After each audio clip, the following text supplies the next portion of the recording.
Bonjour à tous, j'espère que vous allez bien. On se retrouve pour le deuxième épisode sur le mercato de l'OM. Cette fois-ci, on va vous parler un peu de tout. Il y a eu du Rongier, du Merlin. On va vous parler de Peshao, de Wea et aussi de l'arrivée d'Aubameyang à l'OM. Dimanche dernier, on annonçait donc cet accord entre Rennes et l'OM pour les départs de Rongier et Merlin du côté du Stade Rennais pour un montant de 22,5 millions d'euros, bonus compris. On a eu beaucoup de commentaires de personnes qui ont trouvé que c'était vraiment une mauvaise opération pour l'OM, 22,5 millions d'euros pour les deux, c'était pas assez cher. Et beaucoup d'entre eux aussi étaient vraiment tristes du départ de Valentin Rongier qui s'est imposé comme un vrai cadre dans cette équipe, même si la concurrence au milieu est très forte, qu'il est vrai, avec les arrivées notamment de Rabiot et d'Heuchberg la saison dernière. Maintenant, par rapport au prix de ces deux joueurs, on avait fait un tweet pour dire que finalement, c'était quand même assez honnête pour l'OM. Valentin Rongier qui a une cote actuelle à 9 millions d'euros, il lui restait plus qu'une année de contrat, il amène dans la trentaine. Quentin Merlin qui est coté à 15 millions d'euros, donc 15 plus 9, ça aurait fait 24 millions d'euros les deux. Là, on s'en sort à 22,5 millions d'euros les deux, sachant que Valentin Rongier n'a plus qu'une année de contrat, donc ça peut être acceptable 22,5 millions d'euros, même si dans ces 22,5 millions, il y a quand même 4 millions d'euros de bonus. Faudrait voir si c'est des bonus facilement atteignables ou non. Mais si on s'en sort avec 22 millions d'euros pour les deux, ça reste tout à fait honnête pour l'OM. En tout cas, de notre côté, c'est ce qu'on pense. Par contre, la perte de Valentin Rongier ou de Quentin Merlin, sur le plan sportif, ça c'est encore un autre débat, mais sur le plan financier, ça reste acceptable pour l'OM qui a aussi besoin de liquidité pour miser sur ce mercato. On verra aussi après le dossier Peshao. Maintenant, pour Valentin Rongier, c'est officiel, il a été annoncé pour le Stade Rennais. Pour Quentin Merlin, ça va se faire très prochainement. On tient vraiment à remercier Valentin Rongier qui a disputé 196 matchs à l'OM pour 6 buts et 8 passes décisives. Donc il est arrivé à l'été 2019 en provenance du FC Nantes pour 13 millions d'euros et il a disputé 6 saisons sous le maillot de l'OM. Il a toujours été combatif, il a toujours mouillé le maillot, peu importe sa situation dans le club et dans l'équipe où parfois c'était un peu plus compliqué pour lui avec les critiques des supporters, etc. Mais il a toujours su se battre sur le terrain et vraiment pour ça on peut le remercier. On lui souhaite bonne chance au Stade Rennais dans sa nouvelle aventure. Maintenant, on va passer au dossier Pierre-Emerick Aubameyang qui devait arriver ce mardi soir 22 juillet à l'aéroport de Marignane, Marseille pour signer à l'OM et passer sa visite médicale dans la journée de mercredi.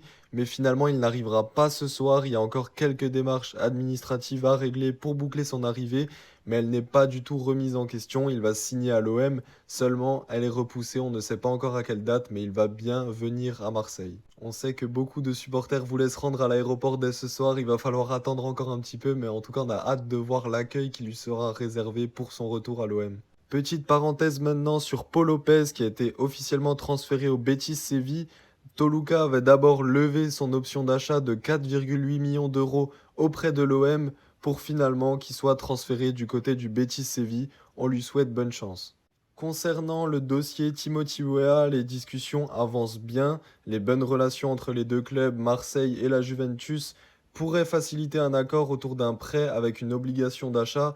On parle d'un montant aux alentours des 15 millions d'euros. On aimerait vraiment maintenant que ce dossier se finalise. On sait qu'il est très proche du club, mais maintenant, on voudrait que ça soit officiel pour pouvoir passer à autre chose et surtout qu'il puisse rejoindre le groupe marseillais lors de la préparation estivale. On passe maintenant au dossier Igor Peshao. C'est un peu pareil que pour Wea, mais ça risque peut-être d'être un tout petit peu plus compliqué pour lui. On va suivre ça dans les prochains jours.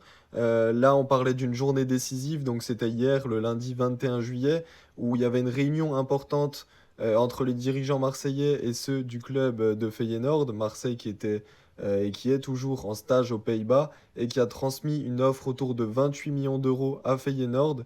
Le joueur a déjà donné son feu vert pour un contrat de 5 ans, mais maintenant, il faut toujours trouver cet accord avec les dirigeants de Feyenoord qui ne comptent pas brader leurs joueurs. On va suivre ça dans les prochains jours. On espère aussi que ça va déboucher sur un accord. Pour Wea, ça semble vraiment très proche. Pour Peshao, on annonçait aussi qu'il était très proche de l'OM. Maintenant, l'accord semble un peu plus bloqué sur des questions financières. On va suivre ça aussi dans les prochains jours et on aimerait bien, tout comme le dossier OEA, que ça se débloque pour qu'il puisse rejoindre le groupe marseillais et que les dirigeants puissent aussi passer à autre chose sur le plan du mercato. Maintenant qu'on a vu toutes les pistes un peu chaudes de ce mercato olympien actuellement, on va parler des deux premiers matchs de préparation qu'ont effectué le groupe marseillais. Donc le premier, c'était ce dimanche contre l'Excelsior Mal Suisse. L'OM qui s'est assez largement imposé 5-0 avec tous les buts qui ont été marqués en première période avec l'équipe type qui était alignée. Donc on a vu un triplé de Mason Greenwood, le premier but de Facundo Medina à l'OM et le dernier but inscrit par Jonathan Rowe. Ce lundi, l'OM avait un deuxième match de préparation. Cette fois-ci, ils ont décidé d'inverser. L'équipe type était alignée en seconde période. Un match nul 1-1 contre l'Olympique Charleroi avec le but marseillais qui a été une nouvelle fois marqué par Mason Greenwood. Donc l'Olympique Charleroi qui est un club de D2 belge. Là, cette fois-ci, l'OM n'a pas réussi à remporter ce match, même si bon, les résultats lors des matchs de préparation restent d'une importance à relativiser. Maintenant, l'OM a deux prochains matchs amicaux, donc ça sera ce samedi 26 juillet et ce mardi 29 juillet contre Gérone et contre Valence, ça sera du côté d'Andorre. Là, ça sera déjà des plus gros tests contre des adversaires qui seront un peu plus du calibre de l'OM, deux clubs de Liga espagnole. Ces deux matchs seront diffusés sur la chaîne L'équipe, donc on a hâte de suivre ça et on va vraiment pouvoir voir les hommes de Roberto De Zerbi avec les nouvelles recrues qu'on a déjà pu un peu voir sur ces premiers matchs de préparation, notamment Angel Gomez, CJ Riley et Facundo Medina. Mais là, maintenant, ce sera contre des adversaires vraiment du calibre de l'OM, donc on va suivre ça avec attention. Ça sera tout pour ce deuxième épisode. Merci à tous pour votre écoute et n'hésitez pas à vous abonner à la page pour la soutenir. On va dépasser là les 300 abonnés grâce à vous.